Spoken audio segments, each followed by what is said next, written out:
thank you for coming. We appreciate not only you giving us your time, but your money.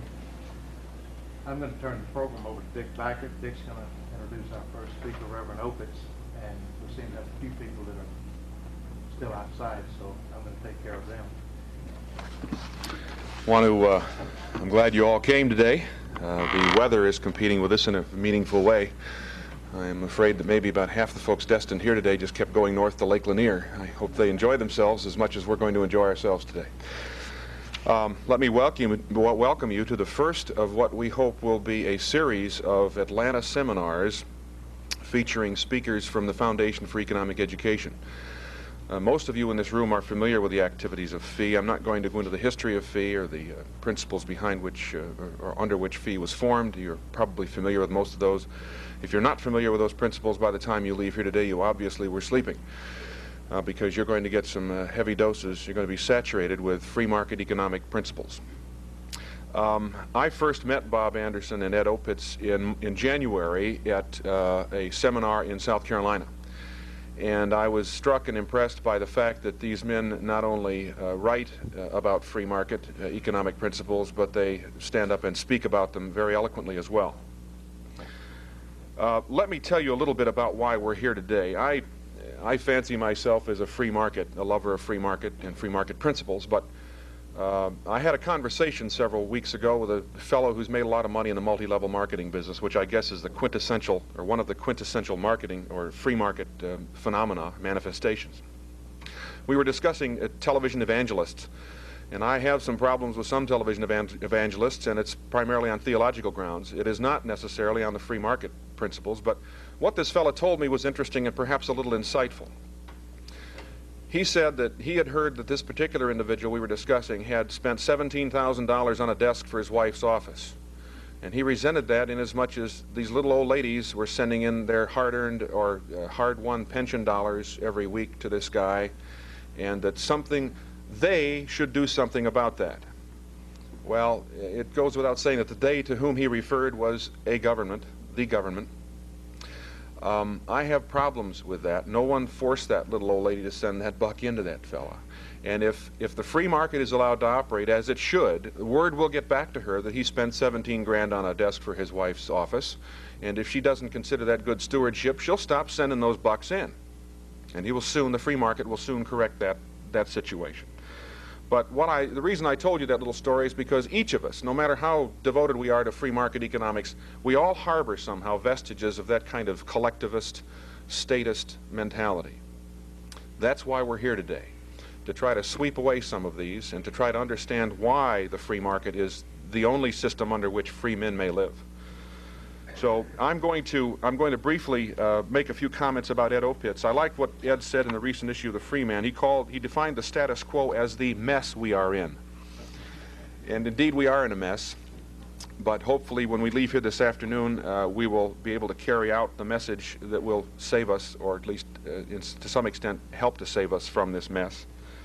Ed Opitz is a delightful guy. I spent some time with him in South Carolina back in January. We had the pleasure of his company in a van going to the airport, and we had some private informal conversation, and he's just scintillates, and I know you'll enjoy him. He'll speak to us twice this afternoon.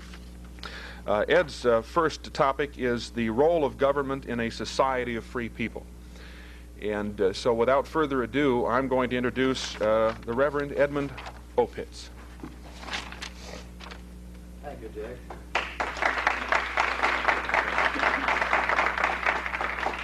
I trust that my wife and daughters were listening when you described me. Every speaker is supposed to tell his audience how glad he is to be here. And following suit, I want to say how happy I am to be here. Every time I come to this part of the country, I feel more and more at home. For first of all, you swipe my ball club. I grew up with the Boston Braves. Secondly, you persuaded my two daughters to move to Atlanta, and they're here today. So part of my heart and mind is in your part of the country. I'm going to be talking about political philosophy this morning more than economics, because if the political philosophy is right, if your legal and political structures are correct, designed to safeguard the life, liberty, and property of all people alike, then you will virtually automatically have the free market or the market economy. I'm going to be talking about two major questions this morning. If I can write on the board, I'll set forth what they are. One,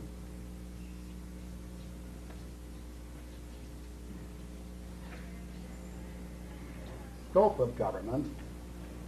That's the main political question. And the second one is, who will occupy the office, and how do you go about choosing personnel? But let me back up a little bit. Shortly after World War I, a very important Englishman came to this country. His name was Alfred Harmsworth. He was the publisher of the London Times. As Lord Northcliffe, he was the British Minister of Propaganda during World War I. Because he was an important person, some people in New York gave him a banquet at Delmonico's, about 1921. Came the time in the evening, after the meal, a time for the toasts, and Lord Northcliffe was asked to propose a toast.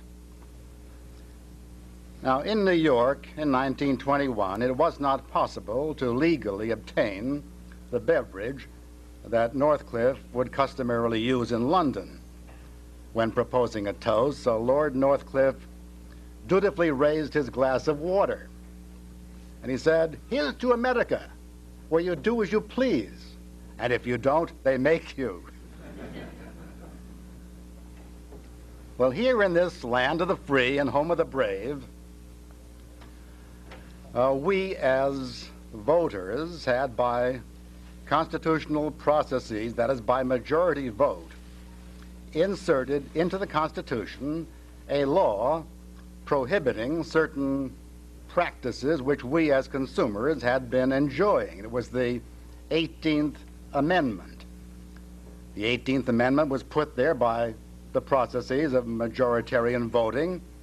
The majority of the American people who voted said, we want the 18th Amendment, so you might say, or it has been said, perfectly valid, because we did it to ourselves.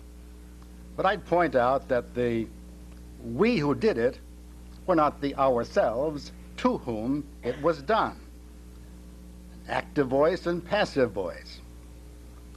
Now, this prohibition law was repealed or annulled in 1933. And in 1934, we passed another prohibition law, this time in 1934, a prohibition against the monetary use of gold.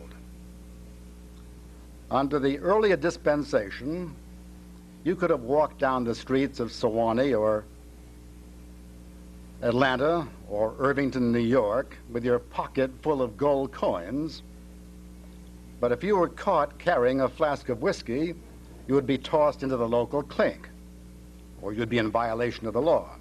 Then came this legal switcheroo, and now you could carry all the whiskey you wanted, but if you were caught carrying gold coins, you were a lawbreaker.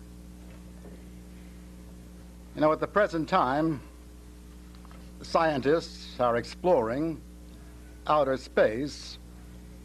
People like Carl Sagan proclaiming that there is evidence of intelligent life on other planets. Well, I sure hope Carl is right, because there's darn little evidence for it down here. Not in the areas of the space scientists or other branches of technology, but in the areas of economics and political philosophy. Not a great deal of intelligence is widely exercised. Now, the big, primordial, fundamental, basic question of political philosophy is what's public and what's private.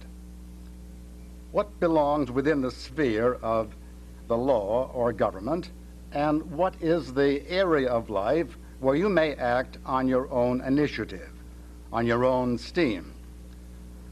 doing whatever you like to do, provided that no one is injured in the process. Now, if we were meeting in Russia, Moscow at the present time, you wouldn't have to bother your heads about that problem, because in totalitarian theory, everything is public. The government oversees every activity. The government operates the factories, the businesses, the mines, the farms, the communications industry, the transportation industry, the banks, and so on. Everything is, in theory, public. Well, you may own your own toothbrush, or your own shirt, or whatever, but the big important things are owned by the government. Government and society are coterminous. Now, as such a society moves toward a freer situation, more and more activities are withdrawn from under the government's umbrella, and you may act on your own without getting someone's permission. In the political or governmental sector, and you've seen this familiar circle representing the society, the whole nation, and we say this would be the public, and this the public or the governmental or the legal or the coercive sector, this the private, the personal, voluntary sector. Now, it does seem pretty obvious that the wider this sector is, the more free you are, the more things you may do without asking someone's permission or being told what to do or what not to do. Woodrow Wilson, in a campaign speech in New York in 1912 at Cooper Union, uttered a very famous aside. He said, "The history of liberty is the history of the limitations placed on governmental power." Seems obvious. The narrower this sector, and of course this is schematized, the narrower the public sector, the narrower the sector of the law, which prohibits certain things or commands certain things, the wider the sector of personal liberty. And this was commonplace to the old-fashioned Whigs. I call myself a Whig,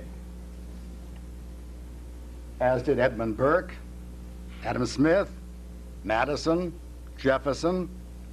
Now, the Whig Party of England became the Liberal Party of England in 1832, and the word liberal was a magnificent word in that period, that is last century. But the latter part of last century, the term liberal began to turn itself inside out to mean exactly the opposite of what the word liberal meant long ago.